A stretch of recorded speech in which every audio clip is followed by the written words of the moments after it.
Buenas noches, muchas gracias por acompañarnos en esta nueva plática de Cribea. El día de hoy tenemos el honor de presentarles al doctor Víctor García Navarro, que nos va a compartir un poquito de su gran experiencia. Él es neurocirujano.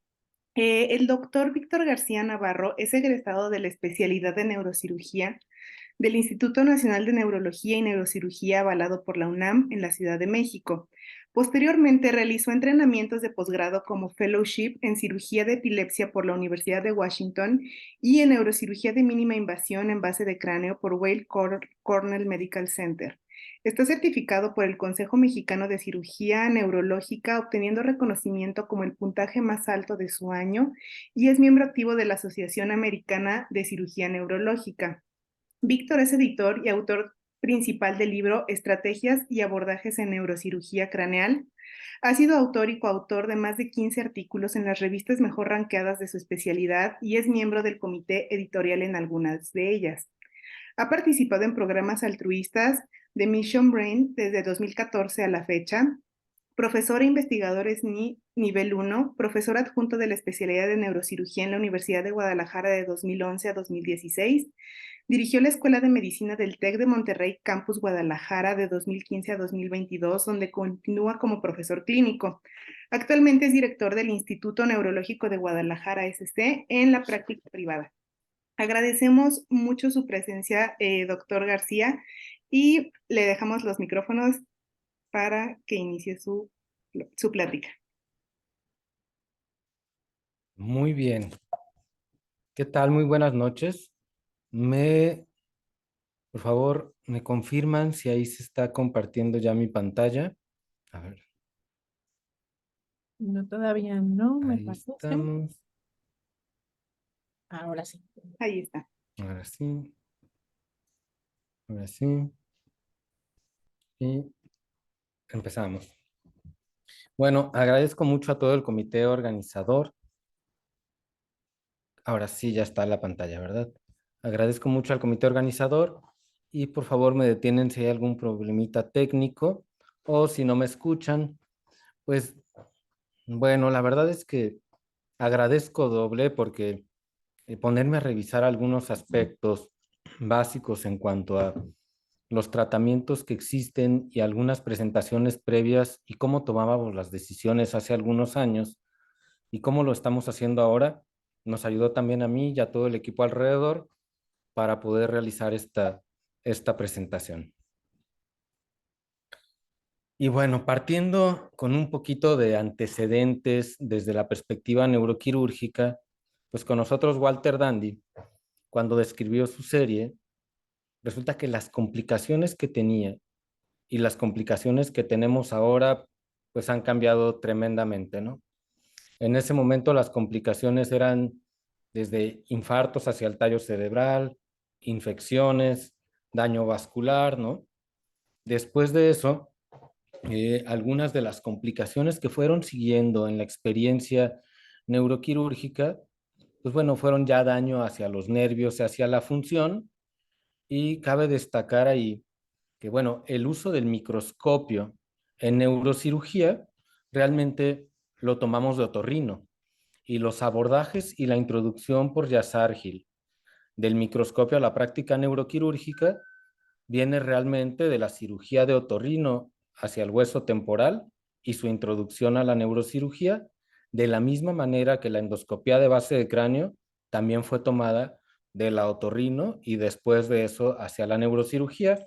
Entonces hay muchos aspectos compartidos entre otorrino, otoneuro y neurocirugía y un aprendizaje y un camino que nos ha ido creciendo para ver cuáles son las mejores maneras de tratarlo.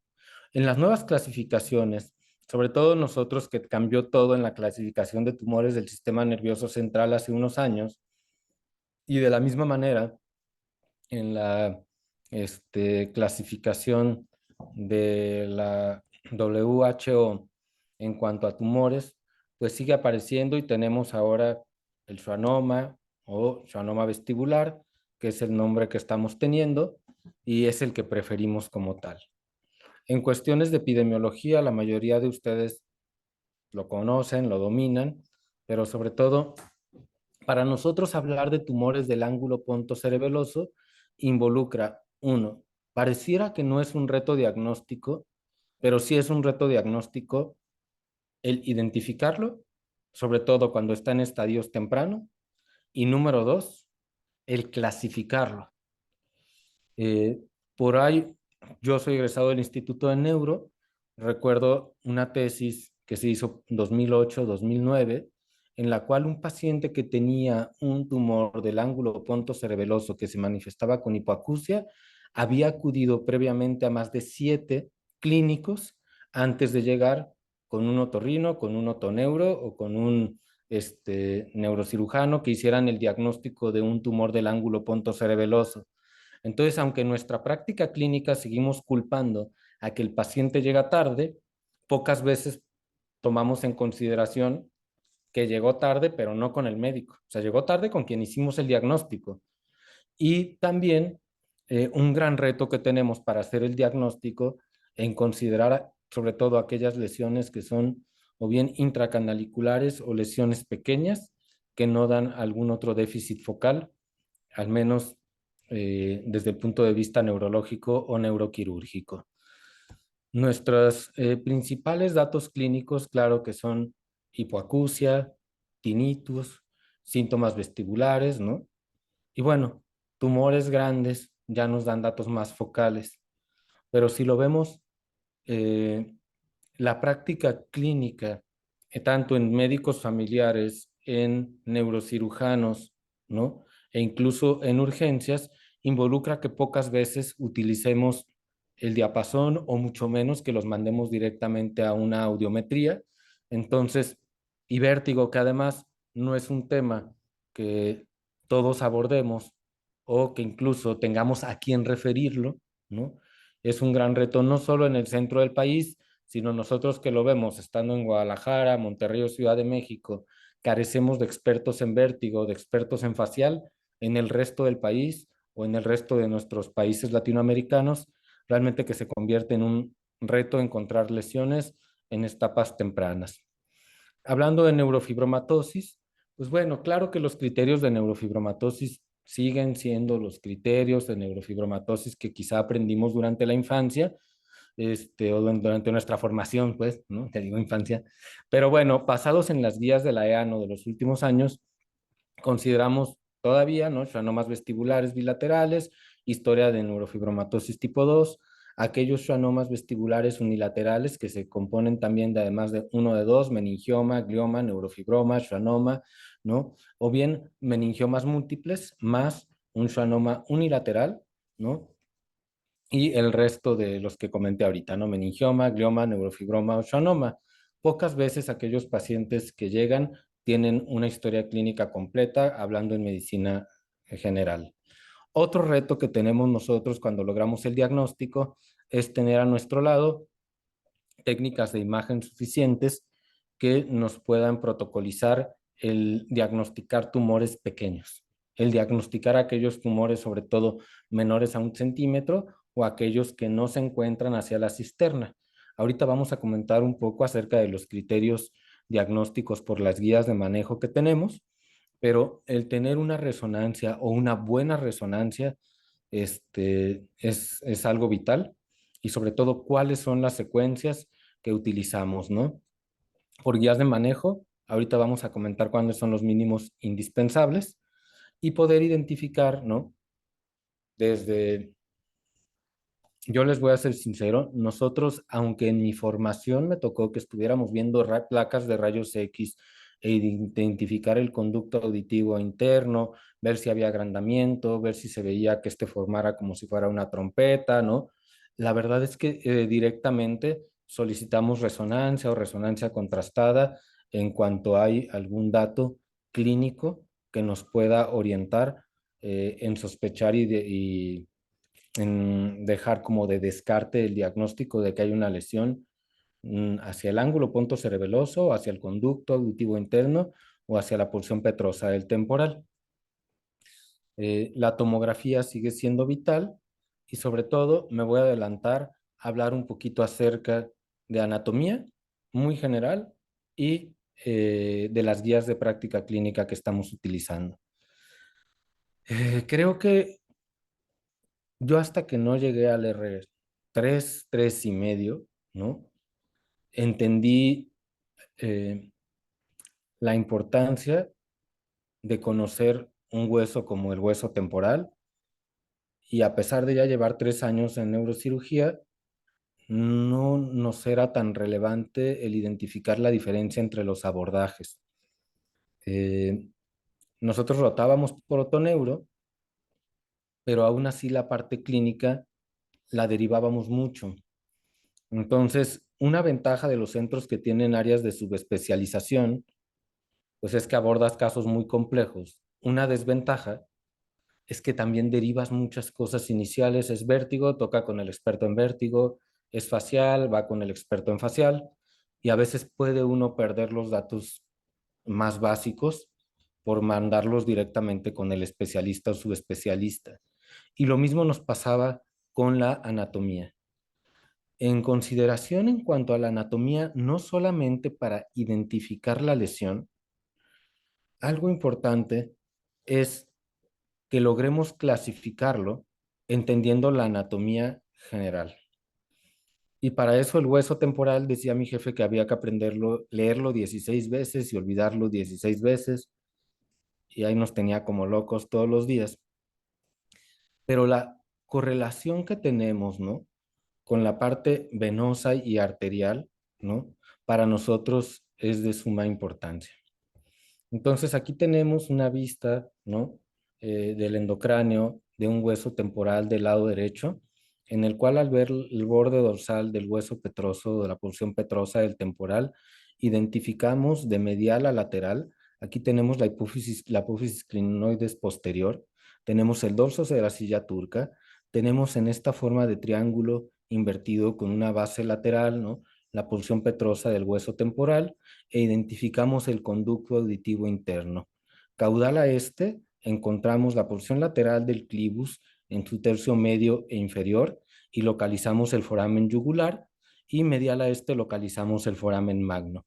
Esta correlación que podemos tener hacia la porción más lateral y caudal o posterior, ¿no?, con el golfo de la yugular y el inicio del seno sigmoides, es muy importante para nosotros cuando estamos planeando, ¿no?, un abordaje, y también tener la identificación tridimensional en cuanto a las estructuras venosas y nerviosas, no solamente del conducto auditivo interno, sino también del resto de los nervios craneales.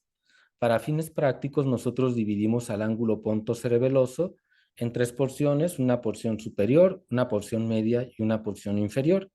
Aunque en la práctica común, cuando nos referimos al ángulo pontocerebeloso, la mayoría de las veces nos referimos nosotros al complejo del séptimo y el octavo, conjunto con el quinto nervio craneal, y es lo que tomamos también como nuestro diagnóstico sindromático. Pero de acuerdo a Rotton, nosotros identificamos desde el tercero hasta el 12 como elementos del ángulo pontocerebeloso. La correlación que tenemos y que vemos en este dibujo, en la porción, es un dibujo como si viéramos endocranial oblicuo. Aquí tenemos arriba y a la izquierda nuestra imagen guía, y vamos agregando. Son dibujos sobre esta imagen realizados por el doctor Gabriel Castillo, en donde vemos el seno petroso superior, el seno petroso inferior.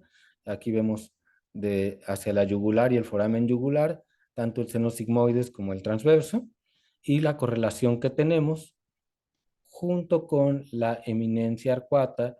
Y aquí en la profundidad estaríamos imaginando los canales semicirculares, con el canal semicircular superior que nos orienta a la referencia anatómica, no perfecta, pero hacia la referencia anatómica de la eminencia arcuata, y al saco endolinfático. Y muchas de estas estructuras, como va a ser esta arteria subarcuata, o bien el borde que va por aquí, que en un momento vamos a comentar más, que le llamamos nosotros la línea de Tübingen, que nos orienta a identificar al conducto auditivo interno. La clasificación que nosotros utilizamos coloquialmente para también comparar nuestros trabajos y nuestros artículos, continúa siendo la clasificación de COS, en la cual tenemos tumores pequeños intracanaliculares como grado número 1, aquellos tumores grado 2 en los cuales no contactan el tallo encefálico, pero sí se encuentran hacia la cisterna. En el grado 3, aquellos que alcanzan a contactar el tallo, ¿no? Sin desplazarlo, ¿no? Como grado 3, y aquellos grado 4 en los cuales si hay un desplazamiento del tallo cerebral, ¿no? Y los nervios craneales. Aquí lo vemos. Y la escala de Gardner-Robinson, o escala más funcional, que también utilizamos y siempre nos sirve también para estar comparando nuestros post quirúrgicos. Y miren, me encontré con esto ahora que buscábamos para esta presentación, ¿no? El boletín de la American Academy of Otorrinolaryngology, y en el cual en mayo del 2023 ponen cuál es el manejo contemporáneo, el manejo actual para los schwannomas vestibulares. Y primero voy a comentar aquellas guías que nosotros estamos usualmente utilizando. Este esquema lo retomo en un momento. Y miren, desde el punto de vista neuroquirúrgico, nuestras últimas guías de manejo publicadas en Neurosurgery, ¿no? ¿Qué nos dan? Nos dan algunas recomendaciones con algunos niveles de evidencia, la verdad, lo mejor que tenemos. Nivel 3, por ejemplo, en cuanto a recomendaciones en los test, aquellos screening audiológicos que tenemos, y la recomendación, ¿no? Es aquellos pacientes, ¿no? Que tengan más de 10 decibeles, ¿no? De diferencia intraneural, aquellos pacientes que tienen tinnitus asimétrico o aquellos pacientes que tienen una hipoacusia súbita, ¿no? De poder indicar este screening audiológico que muchas veces en consulta obviamos o derivamos directamente. En cuanto a los pacientes, en el diagnóstico, también en nuestra evaluación diagnóstica y preoperatoria, nuestros mínimos indispensables es que tengamos secuencias T1, T2, FLAIR, difusión, ¿no? En aquellos pacientes que tienen estos criterios tanto clínicos como de sospecha, y esos son los mínimos. Si existe neuroradiólogo en el centro donde lo vemos, o si existe un radiólogo de cabeza y cuello, es lo ideal, pero si no, tenemos que tener la preparación para identificar estas lesiones con estas secuencias. Sé que en ocasiones pedimos fiestas, sé que en ocasiones pedimos cortes a 1 o 2 milímetros hacia fosa posterior, pero la guía de Neurosurgery esto es lo mínimo que nos da. Y en cuanto a eso, después existiendo lesión, las recomendaciones que tenemos siempre las ponemos en 3, ¿no? Que serían observación, cirugía y radiocirugía.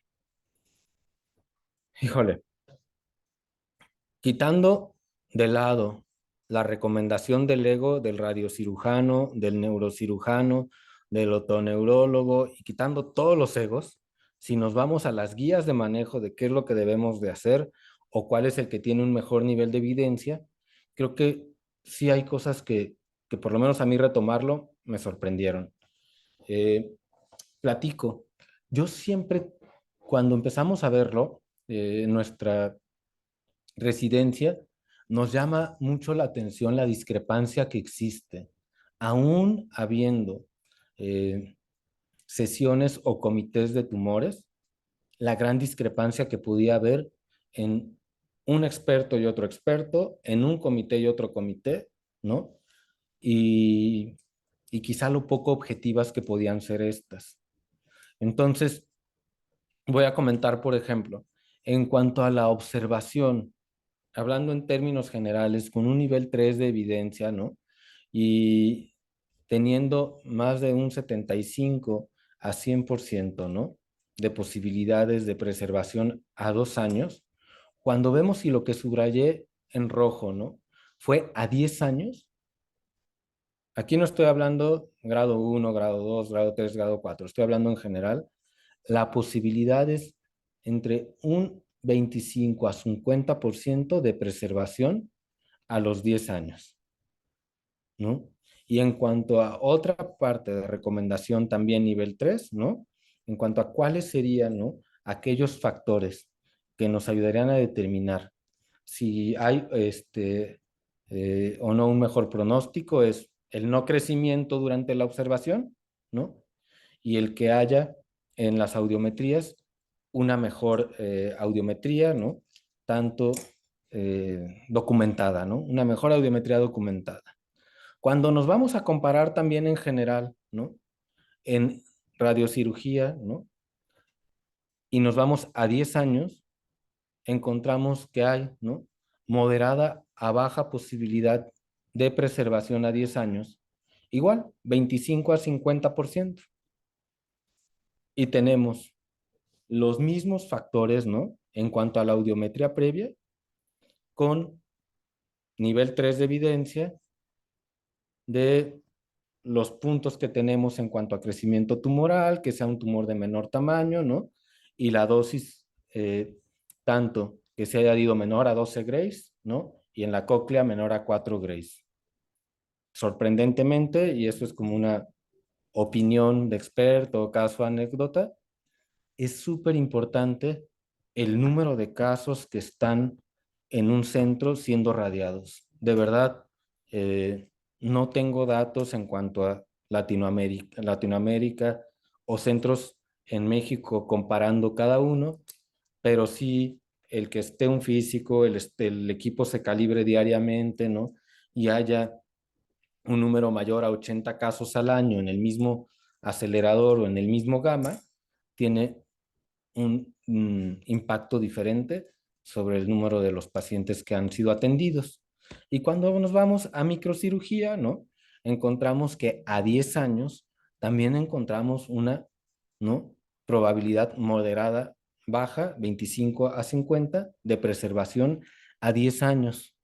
Entonces, nos lleva mucho a pensar en qué pacientes, ¿no? Estamos decidiendo. ¿Por qué estamos decidiendo? Ya no digo si el abordaje quirúrgico, sino hacia dónde estamos enviando a cada uno de los pacientes y cuál es el mejor nivel de evidencia que tenemos. Entonces, claro, otra vez, ¿no? El tener nuestra audiometría previa, los tumores de menor tamaño, habitualmente menores de 1 centímetro, ¿no? Y la presencia, ¿no?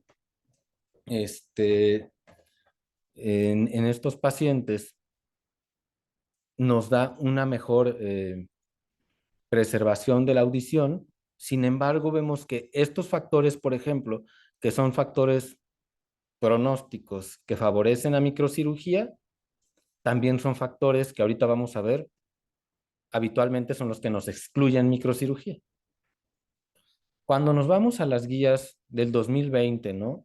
De las guías europeas de EANO, las de neurosurgery son las que más utilizamos en Norteamérica y las de neurooncología, encontramos datos y recomendaciones bastante parecidas, ¿no? Ok, en cuanto a la observación, aquellos pacientes, ¿no? Que tienen un crecimiento de 2.9 milímetros al año en su diámetro máximo, ¿no?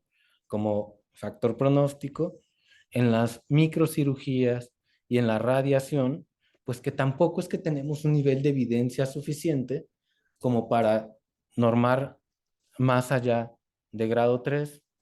Claro, que si a los pacientes les va mejor cuando los resecamos por completo, pero que tienen mayor pérdida de la audición, que aquellos que radiamos, pues tienen menos pérdida de audición a corto plazo, pero que a 10 años, como ya lo vimos, ¿no? También son unas posibilidades muy bajas de preservación de la audición. Y cuando vemos, ¿no? En el boletín, ¿no? De la Asociación Americana de Otorrinolaringología, eh, nos vamos mucho a un algoritmo que, que me gustó bastante y es muy parecido al que utilizamos en neurocirugía, es, ¿no? Aquellos tumores que tienen un diámetro menor a 2 centímetros, ¿no? Que tienen una audición preservada y que tienen menor de 65 años, entonces, podemos irnos ¿no? Directamente, y ahorita vamos a comentar un poquito acerca de los abordajes, ¿no? Ojo, estamos hablando de tumores menores de 2 centímetros, que tienen audición preservada en un paciente ideal que tiene menos de 65 años sin alguna contraindicación quirúrgica. Entonces, fosa media o retrosigmoideo. ¿De qué depende mucho? De la experiencia del centro, ¿no? Y de la experiencia, ¿no? Del grupo que va a estar llevando a cabo la cirugía. Al mismo tiempo, tenemos que esos pacientes también pueden ser candidatos a radiocirugía o bien que pueden ser candidatos a observación. Por otro lado, tenemos pacientes que tienen menos de 2 centímetros, ¿no? Que ya no tienen, que tienen audición no útil.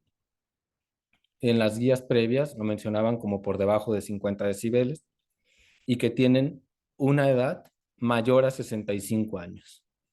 Esos pacientes están aquí en radiocirugía. Y por otro lado, aquellos pacientes que tienen estas mismas condiciones, pero menos de 65 años, de donde otra vez nos vamos, ya la audición se consideró no útil y entonces se piensa en una resección translaberíntica o retrosigmoidea. Aquellos pacientes que pueden ir también a radiocirugía o a observación. Entonces, como lo vemos, todas son opciones, algunas con un mayor grado de preservación o de recomendación, pero nos dejan muchísimas dudas, es decir, el algoritmo no te manda directamente a cuál es la primera opción, es bastante personalizado. Y la otra es aquellos tumores vestibulares mayores de 2 centímetros, ¿no? En los cuales, ¿no? Uno, el paciente tiene una edad mayor a 65 años y en los cuales se puede recomendar radiocirugía, ¿no? O observación, pero en aquellos que son menores a 65 años, pueden ir directamente a una resección, ¿no? Translaberíntica o retrosigmoidea. Y en aquellos pacientes que se consideran mayores a 3 centímetros, ¿no? Que pudieran tener riesgo de hidrocefalia, ¿no? Que estén contactando o empujando el pedúnculo o compresión del tallo, pudieran ir a resección, ¿no? Translaberíntica también o craniotomía. Ok. ¿Con qué me quedo yo mucho de esto? Uno, ¿no? Es muy importante sí utilizar las guías de práctica y las guías de manejo, pero tener muy claras las expectativas, ¿no? Y la decisión compartida, primero, entre el equipo médico. Dos, los objetivos quirúrgicos que se tengan muy claros. Si el objetivo es un objetivo diagnóstico, si el objetivo es una descompresión, si el objetivo es descompresión más radiación, o si realmente el objetivo es una resección total de la lesión. Eh, hasta hasta el 2000, yo creo todavía en el 90, 2000, 2010, nosotros fuimos entrenados a quitar lo más que pudiéramos quitar de lesión con sino a pisar de quitar todo el cráneo. Que fue la época de oro probablemente de la base de cráneo y que no utilizábamos para nada radiocirugía. Los pacientes podían salir sin tumor, con una resonancia preciosa, pero con parálisis faciales. Y con hipoacusia y en algunos casos con déficit neurológico franco. Del 2010 para acá, la verdad es que el resto de los grupos, sobre todo el grupo de Conciolca de radiocirugía, hubo muchísimo debate en cuanto a que fuera solamente radiocirugía. Y ahorita, si nos regresamos, creo que el realmente considerar la audición útil o no útil es algo que nos cambia por completo cuál va a ser el resto del abordaje. Y la edad no es que sean exactamente 65 años, ¿no? Estoy seguro yo que esto va a cambiar porque las técnicas anestésicas actuales, ¿no? Nos están permitiendo en aquellos pacientes que no tienen comorbilidades importantes realizar resecciones eh, con bastante comparación con pacientes menores a 65 años que nos van a hacer que también podamos ofrecer tratamientos para pacientes que tienen más de 65 años.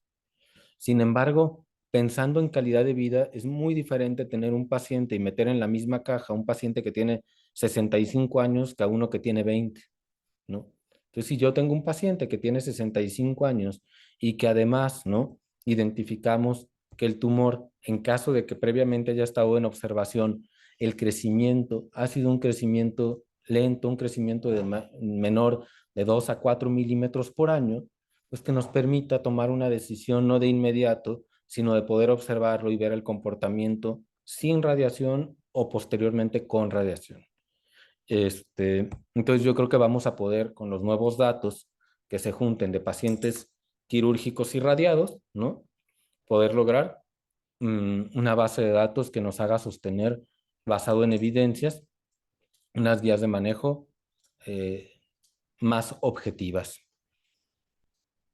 En esta parte de la edición compartida, ¿qué es importante para nosotros? Expedientes compartidos, sesionar los casos clínicos, que haya expertos por área y que la decisión compartida pueda ser informada al paciente con porcentajes claros, ¿no? Y además de eso, con porcentajes claros de éxito y de mortalidad a corto y a largo plazo. Eh, Al principio nos daba pena proponer resecciones subtotales y en la actualidad una estrategia quirúrgica planteada es una resección subtotal, en la cual le ofrecemos al paciente hacer una resección máxima, ¿no? Segura, y no nos está importando dejar una pequeña laja de tumor. Lo publicó Clínica Mayo por Quiñones hace 2 años en aquellos pacientes que hacían una resección supramáxima y no importaba que quedara una pequeña laja de tumor y después se observaba y en caso necesario iba a radiación. Si eso nos da los niveles suficientes para ver y ofrecer los dos en las próximas guías de práctica, creo que va a ser un gran avance. En cuanto a la comunicación que podamos tener con audiólogos, otoneurólogos, rehabilitación y poder proponer expectativas, también creo que va a ser muy importante. Y en la comunicación que podamos tener con el paciente en cuanto a la recuperación o no recuperación en una parálisis facial y que el paciente lo acepte, ¿no? En cuanto a las estrategias quirúrgicas, la mayoría de los dibujos son del doctor Gabriel Castillo, que es coautor con nosotros en este libro. Es importante lo siguiente, ¿no? Uno, las técnicas de mínima invasión están diseñadas para invadir menos al cerebro y a los nervios y sí también a las estructuras de paso, pero no es el tamaño de la incisión lo que hace que esto sea mínima o máxima invasión. Eh, este capítulo nosotros lo elaboramos en conjunto con el doctor Fayad y el doctor Schwartz, que estaban en ese momento en la house. Y para nosotros fue sorprendente ver que la mayoría del abordaje realmente lo realizaba otorrino, ¿no? En conjunto con neurocirugía, pero ya la resección es la que hacía neurocirugía. Pero al mismo tiempo, grupos, sobre todo en Italia, la resección también la abordaba por completo otorrino. Entonces, aunque sé que no va a haber una especialidad que sean schwannomatólogos, ¿no? Yo sí creo que la patología es de quien la domina. Puede haber neurocirujanos que sean expertísimos en columna, ¿no? Y puede haber otorrinos que sean expertísimos en schwannomas. El conflicto no es quién lo opera o qué especialidad, sino quién domina más la técnica quirúrgica para poder lograr un mejor resultado en esto. Otra cosa que en niveles de evidencia es importante es no tenemos a veces cómo decidir entre un abordaje y otro por compararlos con diferentes neurocirujanos. Entonces, eh, lesiones que podríamos abordar, ¿no? Transpetrosas en un centro como la Clínica House, la misma lesión, ¿no? Puede ser abordada retrosigmoidea en la Universidad de Washington por Shekhar. ¿Por qué? Entonces, en el mismo libro viene el mismo tumor y viene abordado, ¿no? Por un neurocirujano, por vía retrosigmoidea, por un otorrino haciendo el abordaje transpetroso, porque dice, este es el que yo domino. Entonces, el tema complejo en cuanto a neurocirujanos, si hay gente conectada, sí importa aquí el nivel de experticidad en la ruta que se domina. Y cuando existe una evidencia clara entre una ruta y otra, entonces hay que apoyarse del que domina la otra ruta. Pero hablando de audiciones útiles, ¿no? Los dividimos los abordajes en general en aquellos anteriores y posteriores. Los anteriores nos referimos a aquellos que del conducto auditivo se encuentran hacia adelante y hacia ahí tomamos en consideración a las lesiones que se abordan por fosa media. Sobre todo son aquellas lesiones pequeñas, menores de 1 centímetro, o aquellos que son COS 1 y que podemos desde la cara endocranial, ahorita lo vamos a ver, desde la cara endocranial, tapar, ¿no? O despechar el conducto auditivo e identificarlo y lograr una resección. La gran mayoría de estas lesiones, ¿no? Que son menores de 1 centímetro, excepto en centros que tienen un gran volumen y que dirigen sobre todo otorrino con un grupo de neurocirujanos, pero que comanda otorrino, la gran mayoría se están mandando a radiar. No son lesiones que se estén abordando quirúrgicamente como lo hacíamos hace 10 años para atrás. Tenemos por otro lado a las lesiones que abordamos ya en los abordajes posteriores, hablando de por detrás del conducto auditivo, y estas lesiones eh, tomamos en cuenta a aquellos abordajes transpetrosos o aquellos abordajes retrosigmoideos. En los abordajes transpetrosos, ¿no?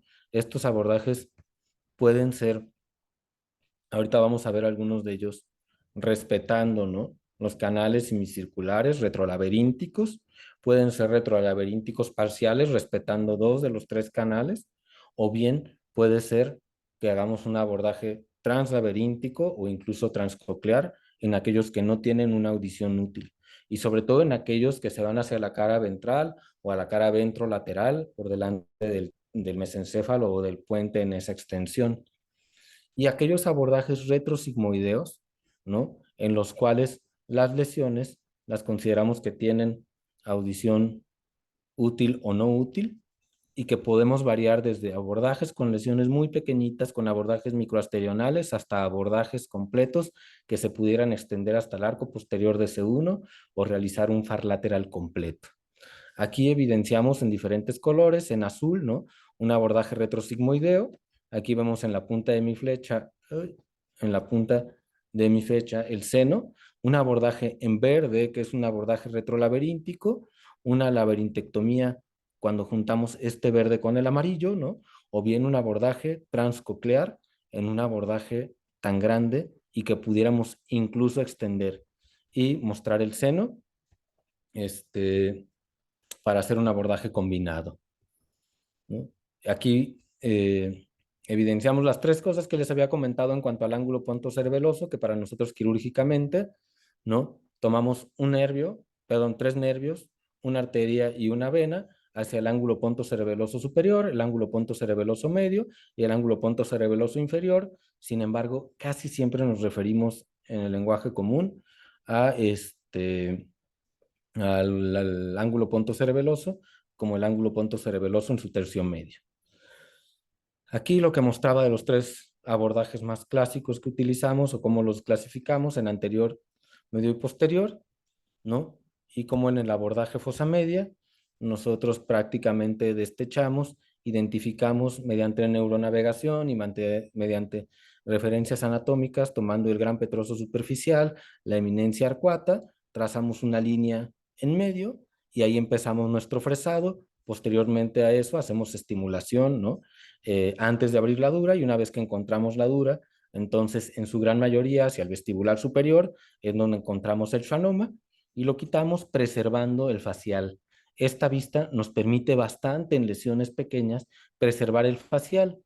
Sin embargo, si son lesiones tan pequeñas y no están haciendo una compresión franca con un déficit importante, hablando del facial, actualmente optamos en la gran mayoría de los casos por radiocirugía. En aquellos casos que tienen neurofibromatosis o schwannomas bilaterales, En ocasiones simplemente se destecha el facial de un lado, ¿no? Intentando prolongar la audición útil y prolongar el déficit en el facial y enviarlos a radiocirugía, preservando el oído útil que tengamos. En ocasiones también hacemos abordajes extendidos en nuestra fosa media, utilizando este abordaje que llamamos de Kawase, en el cual nos podemos ir hacia la porción petrosa, exponer nuestra carótida y poder ampliar nuestras referencias anatómicas. Consideraciones importantes es qué tan grande, ¿no?, está nuestro espacio que tenemos retrolaberíntico. Hay ocasiones en las cuales, aunque sea el mejor abordaje y esté precioso, este espacio es muy pequeño y nos ofrece muy pocos beneficios y optamos totalmente por ir por una vía retrolaberíntica, ¿no? Entonces, bueno, aquí vemos algunas imágenes nuestras con colaboración, la mayoría de ellas también de la doctora Marité Palma. Nosotros siempre que utilizamos un abordaje transpetroso, entramos en conjunto con neurotología, salvo que sea casos en que tenemos una fístula o alguna urgencia, pero sí preferimos hacerlo conjunto. Y bueno, aquí como observamos algo que es poco frecuente que hagamos, laberintectomías parciales, pero después de eso, el hacer una laberintectomía total y poder abrir el conducto, ¿no?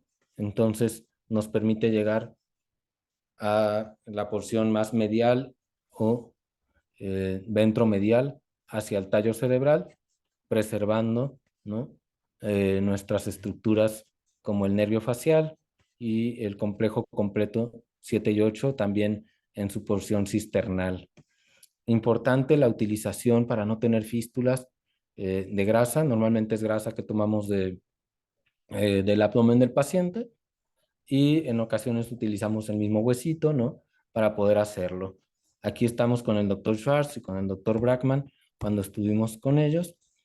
Importantísimo para nosotros la posición para hacer un abordaje retrosigmoideo y lo mismo, ¿no? No importa el tamaño de la incisión, lo que importa es la exposición que podamos tener. Aquí vemos un abordaje retrosigmoideo con un trépano único en el cual exponemos, en esta línea que vemos es el transverso y hacia acá viene el sigmoides. La apertura dural con la depresión hacia las cisternas es muy importante para nosotros y una vez que entramos aquí identificamos la lesión en la cual tiene una cubierta aracnoidea, hacemos estimulación, ¿no? Hasta llegar a identificar el facial, ¿no? Dependiendo del tamaño de la lesión, vamos directamente hacia el conducto auditivo o como en esta ocasión, hacemos un debulking y posterior al debulking, entonces identificamos el conducto auditivo y ahora sí podríamos acceder a la lesión intracanalicular. Esta línea en donde viene el pliegue de dura madre que nos lleva como referencia anatómica al conducto auditivo es una referencia que nos ayuda muchísimo y esta implantación la describió Álvaro Campero en Argentina y le llamó la línea de Tübingen, que fue el laboratorio en donde estuvo, pero con eso se nos queda a nosotros grabados el cómo llegar. Todos en algún momento de nuestra formación tuvimos problemas para acceder e identificar el nervio craneal. Una vez, ¿no?, identificado el conducto auditivo, entonces hacemos un fresado e identificamos mediante neuroestimulación otra vez el nervio facial, el tumor y hacemos la resección, ¿no?, hacia la porción intrameatal. Entonces, en términos generales, sigue siendo, ¿no?, todo un reto como comité de tumores el decidir si el paciente es candidato o no candidato a observación, a radiocirugía o a cirugía. Y yo comentaría mucho que todas las guías de manejo utilizan tumor boards. Entonces, el tener sesiones conjuntas con radiólogo, con otoneurólogo, con neurooncólogo, con otorrino y neurocirujano, eso no está a debate. Lo que está a debate es qué pacientes van a tener mejores resultados. En resumen, menos o más de 2 centímetros, pacientes que tienen o que no tienen audición útil y en la actualidad mayores o menores de 65 años son los criterios diagnósticos y los criterios clínicos para orientarnos a observación, radiocirugía y cirugía. Y pues bueno, si no hay ahorita alguna otra pregunta, creo que ya me excedí un poquito en el tiempo. Me quedo por aquí para preguntas y comentarios. Muchas gracias, doctor. Agradecemos su excelente charla. Si tienen alguna duda, alguna pregunta, pueden escribirlo en la sección de preguntas y respuestas al final de la sesión para dar respuesta a ellas. Vamos a continuar ahora con una breve charla de la doctora Ivonne Calderón. La doctora Ivonne Calderón nos va a dar el abordaje ya en esta visión ya como otoneurológica, qué es lo que podemos ayudar nosotros al paciente en cuanto a rehabilitación después de realizar una cirugía, ¿no? Porque es importante no únicamente, bueno, la audición es muy, muy importante, claro, pero a veces el paciente puede quedar con secuelas de equilibrio. Entonces, justamente es lo que vamos a ver en un momento con la doctora Ivonne Calderón. Muchos de ustedes ya tienen el gusto de conocerla, la doctora Ivonne Calderón. Es especialista en audiología, otoneurología y foniatría por el Instituto Nacional de Rehabilitación. Tiene una alta especialidad en procesos centrales de la audición, igual en el Instituto Nacional de Rehabilitación y en donde también es coordinadora del área de rehabilitación vestibular. Tiene certificaciones por la Emory University en Atlanta, está certificada por la American Physical Therapy Association y por el American Institute of Balance en Largo, Estados Unidos, así como por la Universidad de Pittsburgh. Está certificada por el Consejo Profesional de Kinesiología del Ministerio de Salud argentino y es socia fundadora de Cribea. Muchas gracias, doctora. Bueno, muchas gracias. Buenas noches. Es un gusto el poder seguirnos encontrando en estas charlas mes con mes. Muchas gracias, doctor García, por su plática, por poder aclararnos muchas de las cosas que generalmente, digamos que cada una de las especialidades, como bien comenta, tiene un abordaje diferente o digamos que vemos a este paciente o al mismo paciente, muchas veces lo encontramos y lo vemos desde diferentes puntos de vista y a mí me parece sorprendente cómo llega a variar esto y cómo solamente el trabajo en equipo es lo que nos da esta visión integral o esta forma en la que podamos ayudar 100% al paciente. Entonces vamos a hablar de la otra cara, ya no en esta parte quirúrgica, sino un poco más enfocado hacia rehabilitación vestibular y justamente cómo funciona este trabajo en equipo. Les voy a presentar un caso. Este es un paciente masculino de 66 años y prácticamente digamos que él llega a Cribea en esta parte ya como hacia rehabilitación vestibular. Eso es un paciente que ya tiene un médico tratante que fue quien realizó la parte quirúrgica, otro médico que es quien realiza los estudios y que de alguna manera como equipo se trabaja en esta parte de decidir la rehabilitación vestibular o en la parte que a Cribea le compete en este sentido, fue a la rehabilitación de este paciente. Entonces, bueno, él tiene el diagnóstico de un schwannoma vestibular derecho, se le hizo radiocirugía en 2022. Prácticamente cuando llega a Cribea para rehabilitación fue 6 meses posterior a la cirugía. En este momento él se quejaba en un inicio de, o sea, persistía con la hipoacusia, acúfeno e hiperacusia, que digamos que esa parte también estaba tratada en cuanto a rehabilitación auditiva y que había mejorado justamente con el auxiliar auditivo a disminuir este acúfeno y claro, la rehabilitación de la pérdida auditiva.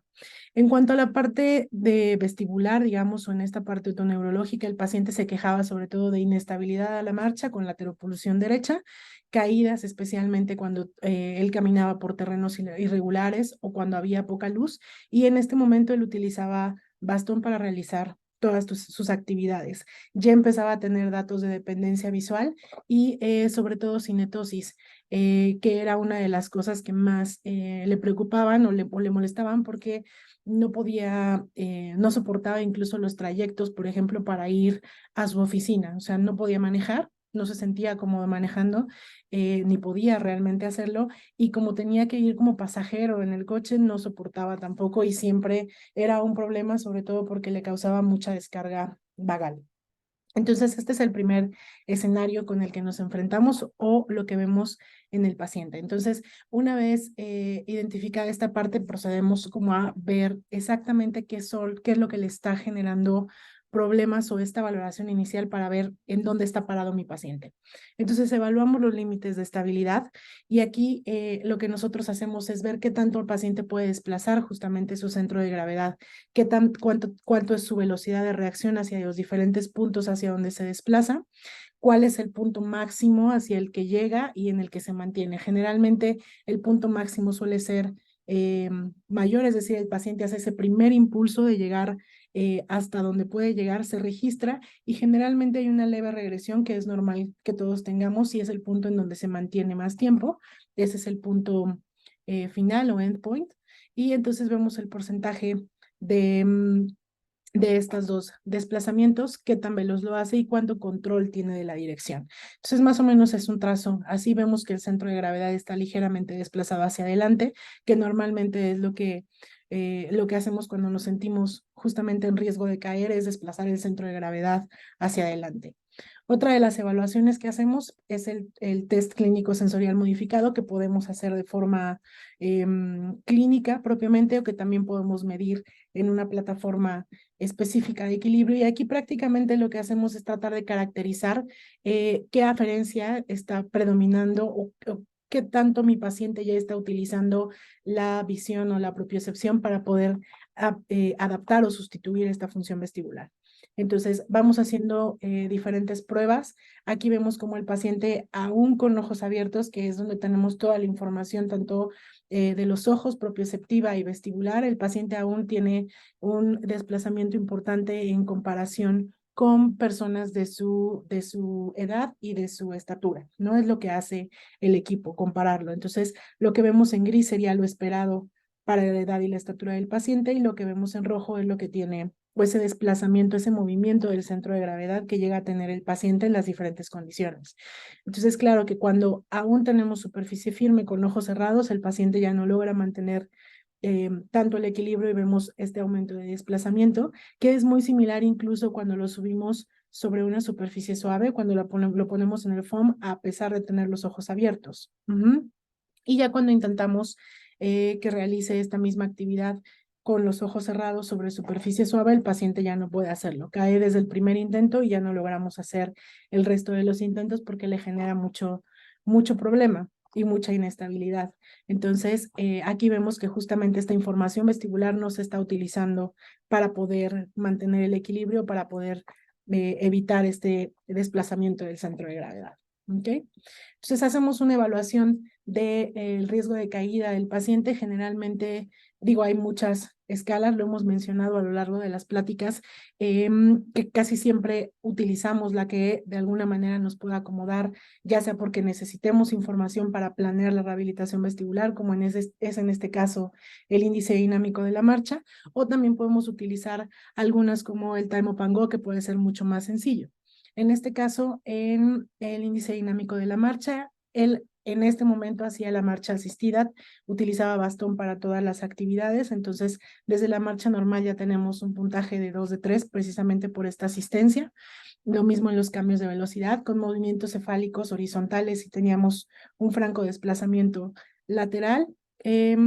Vuelta pivote, también teníamos una gran dificultad para realizar y la hacía de forma lenta en varios pasos. Pasar sobre obstáculo no podía hacerlo, al lado de un obstáculo sin dificultad o bueno, con la asistencia del bastón, y escalera tampoco podíamos realizarlo. ¿Ok? En este momento tenemos un puntaje 10 de 24, recordando que el punto de corte es 19, tenemos un paciente que está francamente en riesgo de caída. ¿Ok?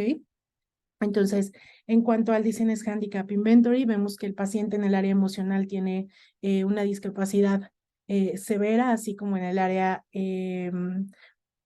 funcional es moderada y física es severa, o sea, teniendo un puntaje total de 70 que nos habla de una discapacidad severa en general o esta percepción de discapacidad. Entonces, a partir de este momento nosotros empezamos, uno, a platicar con el paciente, o sea, explicarle qué es lo que está pasando. Muchas veces ocurre con estos pacientes que tenemos la dificultad de que no siempre saben bien a bien qué es lo que está pasando. Muchas veces hay que explicar que justo, o sea, una parte del tratamiento sí es el tratamiento quirúrgico, como fue el caso de este paciente, pero que también necesitamos, una vez que ya tenemos una lesión estable, necesitamos empezar rehabilitación. Y muchas veces eso es muy complicado para los pacientes que tienen como toda la esperanza puesta en un procedimiento quirúrgico, que de alguna manera sí resuelve el problema, pero cuando tenemos pacientes que no se quita completamente la sintomatología, pues entonces tenemos que hacer una siguiente intervención, que ya no es propiamente esta parte quirúrgica, pero sí en rehabilitar para recuperar calidad de vida. Entonces, bueno, una vez que platicamos con el paciente, que lo escuchamos, que sabemos qué es lo que le está agobiando o preocupando, entonces empezamos a planear el programa de rehabilitación. Este programa tiene que tener varios puntos a considerar, específicamente en estos pacientes que, como también hemos platicado, ya no se convierten nada más como en este diagnóstico único de schwannoma vestibular, sino ya estamos hablando de un paciente con una disfunción vestibular unilateral y sobre eso vamos a empezar a trabajar. Entonces, el eje de tratamiento de estos pacientes va a ser los ejercicios de aumento de ganancia de reflejo vestibulocular o de estabilidad de la mirada. Y aparte vamos a trabajar, ya identificamos a este momento que tenemos datos de dependencia visual, ya vimos a través del test clínico sensorial modificado que sí justamente tenemos esta dependencia visual y que no se está aprovechando completamente la propiocepción. Entonces tenemos que favorecerla y disminuir la dependencia visual, o sea, buscar con los ejercicios que esto ocurra. Tenemos que trabajar sobre la marcha, precisamente como para irle dando más estrategias al paciente para que vaya dejando la asistencia o si el uso de bastón conforme vaya teniendo una marcha más segura. Entonces hay que trabajar justamente sobre el paso, hay que trabajar estancia unipodal, por ejemplo, como para que también pueda mejorar este tema en las escaleras o al pasar sobre obstáculos, por ejemplo. Tenemos que trabajar habituación, sobre todo pensando, él no lo comenté también en la parte principal, pero también se quejaba justo como todos los pacientes con alteraciones vestibulares que los movimientos cefálicos o el agacharse, levantarse le generaban problema. Son pacientes que ya a la fecha, después del tiempo que lleva con esta lesión, pues es un paciente que propiamente no se mueve mucho, ¿ok? Entonces también tiene esta limitación en los movimientos cefálicos horizontales, por ejemplo, sobre todo, y también es lo que tenemos que trabajar y acondicionamiento general de este paciente. Entonces, conforme lo fuimos viendo, tuvimos diferentes sesiones por varias situaciones, entre ellas la distancia como para la rehabilitación vestibular y la dificultad que tenía para poder estar en el coche fue que las primeras sesiones o que las sesiones se tuvieron que hacer más espaciadas o se hicieron cada 2 semanas. Y posteriormente, ya que el paciente se sentía mucho mejor, tuvo que regresar a trabajar o regresó a trabajar y entonces ya también las sesiones fueron empezando a tomar más espacio, ¿ok? Pero todo el tiempo los ejercicios se fueron progresando. Entonces, en esta primera sesión o después de esta valoración inicial, empezamos a trabajar justo sobre estos cambios de peso, este desplazamiento del centro de gravedad. Como la mayor dificultad la teníamos hacia atrás, empezamos a trabajar estos límites de estabilidad desde una separación del 35%, que es una separación muy pequeña entre los diferentes estímulos. O sea, el paciente tiene que desplazar el centro de gravedad hacia donde están los puntitos. Y esto es más o menos el gráfico que se va trazando. Y aquí empezamos a jugar un poquito conforme el paciente va cambiando. Es hasta la tercera sesión más o menos que podemos empezar a utilizar superficie suave, por ejemplo, superficie cumpleante, porque dentro de uno de sus programas de ejercicio ya el paciente estaba trabajando en casa sobre foam, algunos ejercicios, movimientos cefálicos, marcha,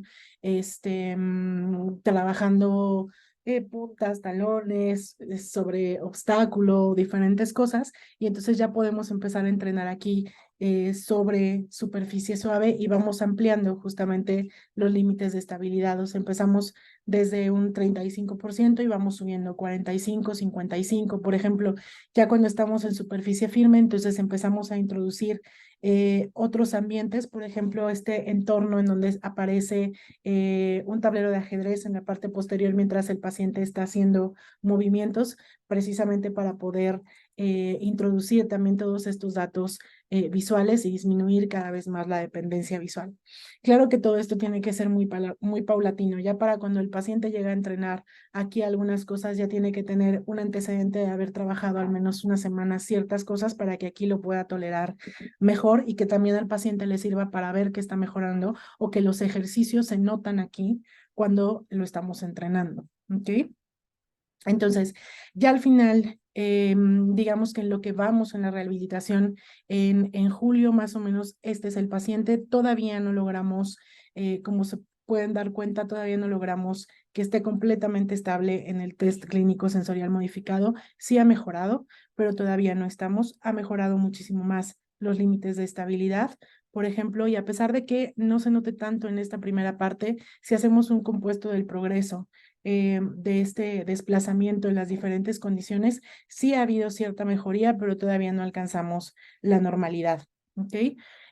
Ahorita el paciente ya dejó el bastón, ya tenemos ahorita un puntaje de 20 de 24, ya no tenemos propiamente riesgo de caída, nos sigue persistiendo la dificultad en los movimientos cefálicos horizontales, en vuelta a pivote y todavía sobre obstáculo y escalera, pero es lo que estamos trabajando en este momento, así como ya en videos optoquinéticos justamente para esta dependencia visual. Estamos trabajando ya sobre pelota, cosas que en un inicio el paciente no podía ni siquiera imaginarse hacer.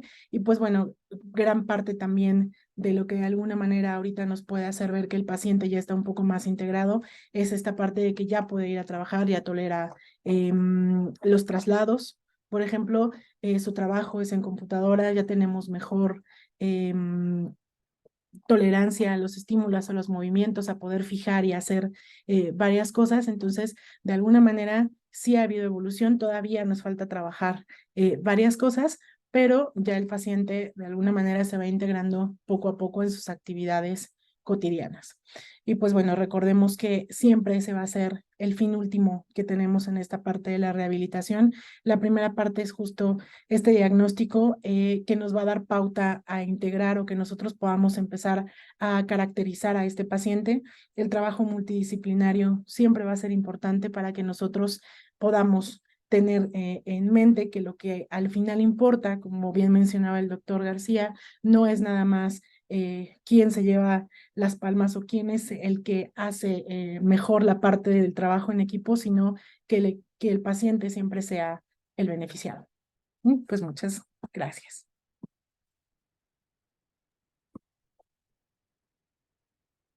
Muchas gracias, doctora Ivonne.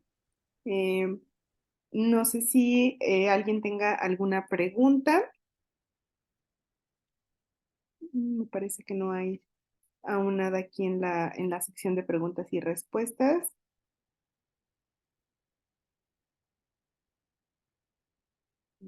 Pues parece que no, pero bueno, entonces agradecemos al doctor García Navarro por su excelente presentación y pues sí, justamente darnos como todo este panorama que a veces, bueno, nosotros justamente como audiólogos o neurólogos, pues sí ya nos toca la parte rehabilitatoria, pero pues sí es muy importante desde el diagnóstico, el abordaje y todo el tratamiento quirúrgico que lleva el paciente justamente para disminuir tantas secuelas que pueda tener los pacientes, ¿no? Entonces, no sé si el doctor tiene algo más que agregar.